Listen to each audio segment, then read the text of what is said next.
So I'm going to try and really briefly explain the way that this works. So we have three separate sections of the limit definition, or excuse me, of the precise definition of a limit. We have the actual thing that we're defining, which is this right here.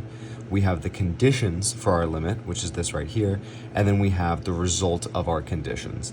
So the first thing is what we're defining, which is that the definition of a limit as x approaches c of f of x is equal to L, right? That's the thing that we're trying to prove with the definition. The second thing that we have is our conditions. And our conditions are that, which you start with off with this if and only if.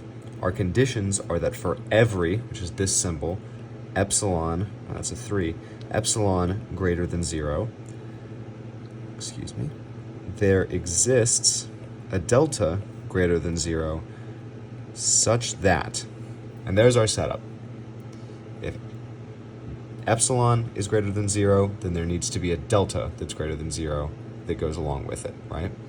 And now we're going to write down what our results are. And our results we saw a lot in the delta epsilon proofs that we were doing. If 0 is less than x minus c is less than delta, this is our gold right here, right? And when we took our gold, what was it that we were trying to prove? We were trying to show that this gold, in reference to this 0 and this delta, logically implies that the absolute value of f of x minus L is less than epsilon. So that gives us definition, conditions, and results. And then you can relate this part here. This is just our definition. This will probably be given to us. This right here is the one part that you really have to memorize.